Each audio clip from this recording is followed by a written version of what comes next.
Morning, explore with রয় ফ্যামিলির তরফ থেকে আমি অভিষেক আপনাদের স্বাগতম জানাই এটা নতুন দিনে, নতুন ভিডিও, নতুন ব্লগে। আজকে 7ই মার্চ আমরা এসেছি আলিপুর চিড়িয়াখানা। আসুন দেখে নিই নতুন কি এসছে। বহু বছর পর এলাম ফ্যামিলি নিয়ে, তো কি এসছে নতুন, কতটা ভালো হয়েছে, কতটা উন্নত হয়েছে সেটাই আমরা এখন দেখব। আর সঙ্গে থাকুন।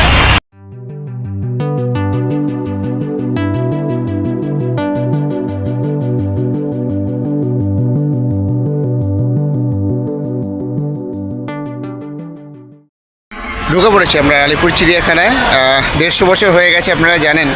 তো আমরা হাওড়া থেকে এলাম, হাওড়া থেকে শখের বাজার মিনি, বেহালাগামী অনেক মিনি বাস এখানে আসে। আমরা শখের বাজার মিনি করে এলাম এবং টিকিটের এন্ট্রি ফি হচ্ছে 50 টাকা। 2 থেকে 5 বছরের মধ্যে 20 টাকা, তার উপরে 50 টাকা, অ্যাডাল্টদেরও 50 টাকা। আর এসকেলেটারে করে আমরা রোড ক্রস করে এখানে এলাম। আপনারা যারা, আমরা মার্চ মাসে এসেছি, এখন ঠান্ডা অনেকটাই কম, লাইন বেশি নেই, তাই আমরা অফলাইন টিকিট কেটেছি। কিন্তু শীতকালে যারা আসবেন, শীতকালে কিন্তু প্রচুর লাইন থাকে। তো আপনারা কিন্তু অনলাইনে ইজিলি যাত্রী সাথী অ্যাপের মাধ্যমে আপনারা কিন্তু টিকিট কেটে নিতে পারেন। সেখানে আপনারা ডেলি বেসিসে টিকিট পেয়ে যাবেন।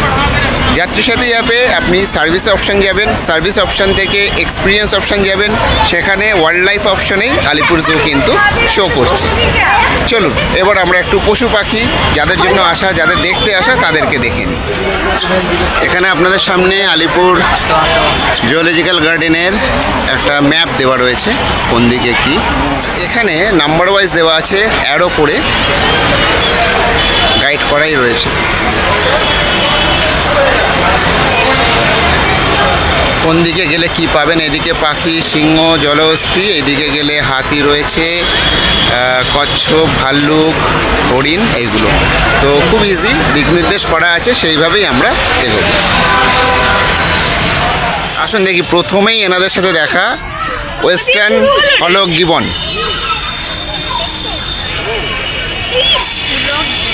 আমরা একে বাংলায় ওরাং ওটাং বলতে পারি।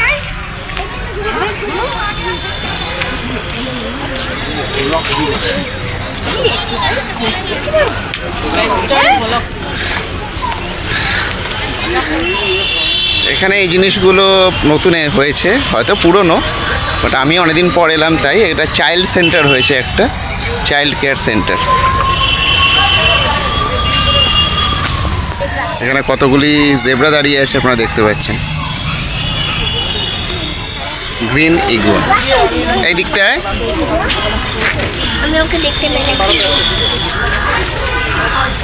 রোদ পোহাচ্ছে, ওদের রক্ত ঠান্ডা, চুপচাপ বসে রোদ পোহাচ্ছে। দুটো আছে। একটা কচ্ছপ হেঁটে হেঁটে ঢুকে গেল, আপনারা বুঝতে পারবেন না। এখানে উট পাখি দেখতে পাচ্ছেন আপনারা, দুটো রয়েছে, একটা ওদিকে চলে গেল, একটা এদিকে। ক্যাসোয়ারি, এইগুলো পাওয়া যায় বলছে দক্ষিণ পূর্ব অস্ট্রেলিয়াতে, আর গিনির স্থানীয় প্রাণী। এখান থেকে আপনারা ভিডিওতে দেখতে পাবেন কিনা জানি না, যতটা পারছি দেখাচ্ছি, তারপর আপনারা এসে নিজেরা তো দেখবেনই। মাথায় সুন্দর একটা ঝুঁটি মতো করা রয়েছে এবং কালারফুল, সেটা একটা ভিউ রয়েছে ক্যাসোয়ারির। এখানে আপনারা কালারটা বুঝতে পারবেন। গাছের ফাঁক দিয়ে আমি ধরতে পেরেছি। এখানে একটা ভাল্লুক, এখনও তার আয়েস ভাঙেনি, ল্যাদ খাচ্ছে, আর ওখানে আর একটা ঘুরে ঘুরে বেড়াচ্ছে, আপনারা দেখতে পাচ্ছেন।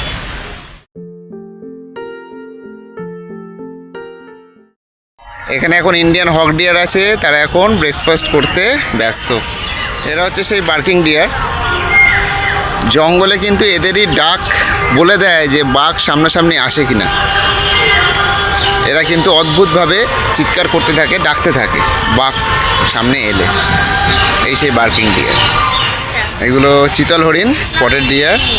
এখানে অনেকগুলো কুমির আছে, দেখুন কুমিরের গায়ে শ্যাওলা হয়ে গেছে, এতদিন ধরে এমনভাবে শুয়ে আছে। শ্যাওলা আসলে হয়নি, নিচে ওই জলাশয়ে নেমেছিল, ওই শ্যাওলাটা উঠে এসছে ওখানে। না, নেমেছিল ওখানে, ওখান থেকে হয়েছে। মরার মতো শুয়ে আছে। মণিপুরের নাচুনে হরিণ, কি মূর্তি ওটা? ও মূর্তি না, ওকে ডাক, এদিকে দেখবি তখন তাকাবে, একদিকে তাকিয়ে রয়েছে। এখানেও কিছু মেছো কুমির, ল্যাথ খাচ্ছে শুয়ে শুয়ে এখনো। এবার আমরা ঢুকছি সরীসৃপ ভবন। এখানে বিভিন্ন প্রকার সাপ, আপনারা আগে যারা এসছেন তারা জানেন, যারা আসেননি আসবেন, তাদেরকে দেখিয়ে দিচ্ছি ভিডিওতে। ফিজিক্যালি এসে একবার দেখে নেবেন, ভালো লাগবে। সরীসৃপ ভবন, রেপটাইল হাউস।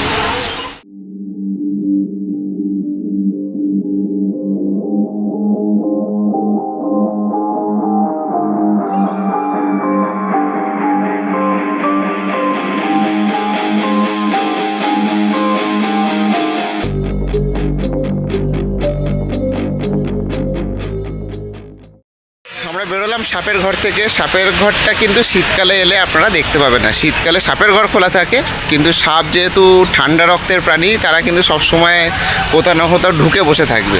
গরমকাল হলে আপনারা অনেক কিন্তু অ্যাক্টিভিটি দেখতে পাবেন সাপের। কিন্তু এরকম গাড়ি সার্ভিস শুরু হয়েছে, 100 টাকা করে নেয়, বোধহয় 1 ঘন্টা বা 1.5 ঘন্টা এরকম ঘোরায়। এখানে একটি গন্ডার ঘুরে বেড়াচ্ছে, মুখটা দেখিয়ে দিল আপনাদের। আমি যেহেতু ভিডিও করছি সেই জন্য বেরিয়ে এলো নিজের থেকেই।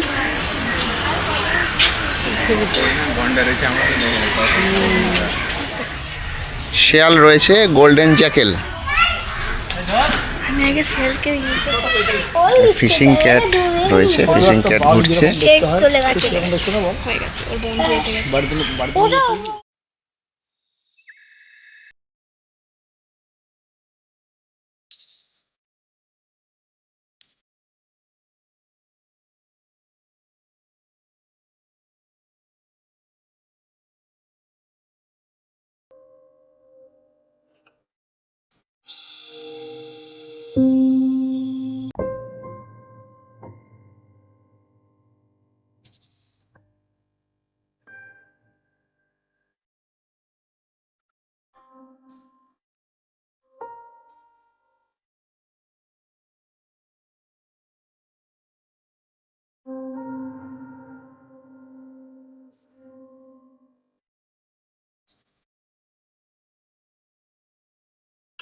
এবার একটা সিংহ, দুটোই সিংহী, না একটা সিংহ একটা সিংহী বোঝা যাচ্ছে না, তবে রয়েছে দুজন।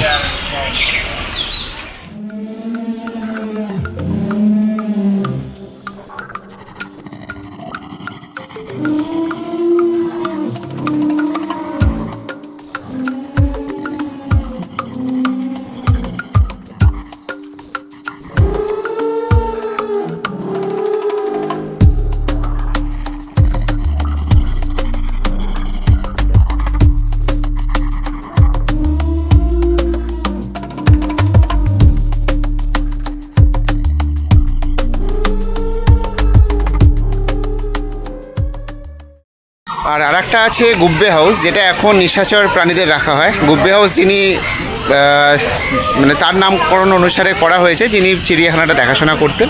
এখন তার এই বাড়িটা নিশাচর প্রাণীদের রক্ষণাবেক্ষণ করা হয়। দেখুন,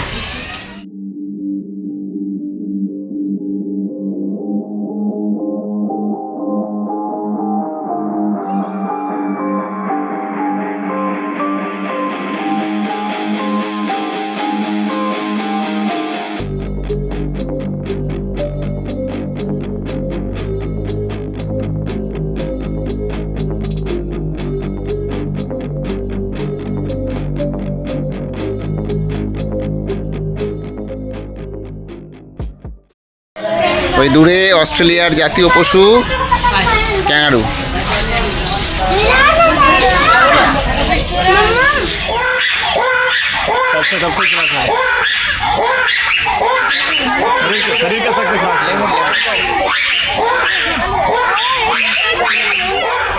চিড়িয়াখানা মানেই এই বাদুরের বাস।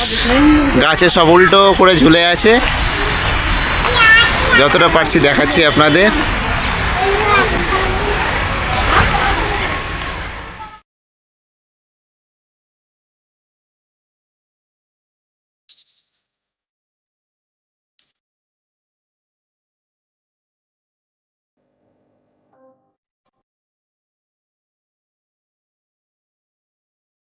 আর আপনারা কিন্তু বাড়ি থেকে খাবার যেমন নিয়ে আসেন, এটা আমাদের চিরাচরিত রীতি বাড়ি থেকে খাবার আনা, সেরকম কিন্তু এখানে অনেক খাবার রেস্টুরেন্টও রয়েছে, সেখান থেকে আপনারা পথ চলতি টুকটাক বা একটা রেস্টুরেন্ট রয়েছে দেখলাম এসি, সেখানে আপনারা লাঞ্চ ইজিলি করতে পারেন।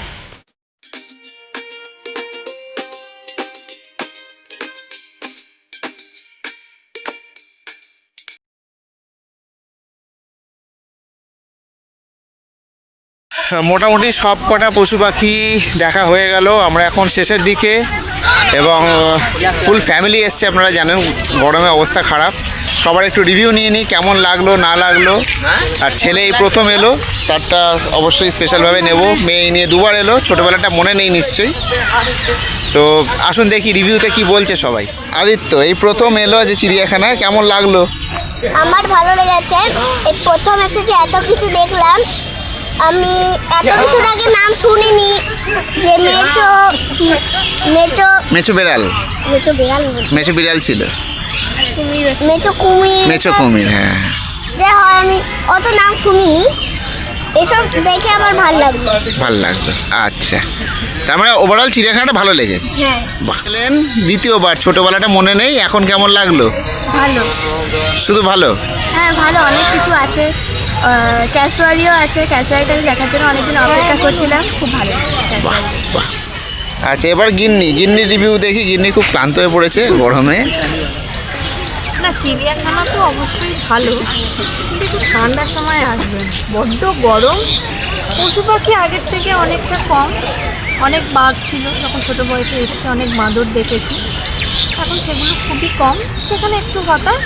তবে আসবেন পরিবার নিয়ে, বাচ্চাদের নিয়ে অবশ্যই আসবেন। খালি শীতকালটা এলে সাপ দেখতে পাবে না, ওগুলো না, শীতকালে এসে সাপ দেখতে পারবো না, কিন্তু ঘোড়াটা অনেক রিভিউটা দিয়ে দিই আমার তরফ থেকে। চিড়িয়াখানা আগের মতোই সুন্দর, কিন্তু পশু পাখি বাঘ বাঁদর এগুলো সবই কম। তাও চিড়িয়াখানাতেই রয়েছে, আপনারা আসুন, দেখুন, উপভোগ করুন। তবেই এই যে জন্তু জানোয়ারগুলো রয়েছে তারা আরও ভালোভাবে সুস্থভাবে থাকতে পারবে। আমরা যত টিকিট কাটবো তত তারা ভালো থাকবে। আবার দেখা হবে অন্য কোনো ভিডিওতে, অন্য কোনো দিন। সবাই ভালো থাকবে। আমাদের ভিডিও যদি ভালো লেগে থাকে অবশ্যই সাবস্ক্রাইব করবেন, লাইক করবেন, শেয়ার করবেন, তাতে আমরা আরও উৎসাহ পাবো আরও ভালো ভালো ভিডিও বানানোর জন্য।